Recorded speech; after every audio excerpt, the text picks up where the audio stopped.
नमस्कार, आपण पाहत आहे वन डे न्यूज आवाज सामान्य जनतेचा. Please subscribe.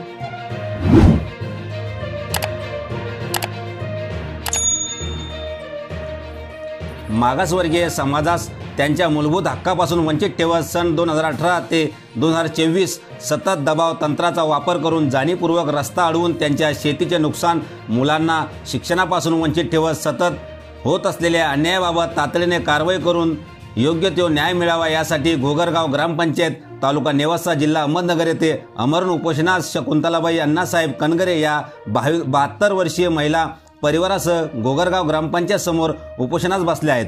या उपोषणास लवजी शक्ती सेना, सामाजिक संघटना, कार्यकर्ते हे उपोषणास बसले आहेत. घोगरगाव, तालुका नेवासा, जिल्हा अहमदनगर येथील गट नंबर 255-56 हे मिळकत त्यांचे वडिलोपार्जित असून शकुंतलाबाई अण्णासाहेब कनगरे या कायमच्या रहिवासी असून तरी त्यांना त्यांच्या क्षेत्रात जाण्या येण्यासाठी रस्ता नाही. तहसीलदार साहेबांच्या आदेशानुसार दलित वस्ती सुधार योजना अंतर्गत रस्ता ठराव मंजूर असूनही निधी उपलब्ध आहे. आजपर्यंत आम्हाला रस्ता खुला करून देण्यात आलेला नाही. त्यामुळे माझ्यावर व माझ्या परिवारावर उपासमारीची वेळ आली आहे, असे उपोषणकर्त्या शकुंतलाबाई अण्णासाहेब कनगरे यांनी म्हटले आहे.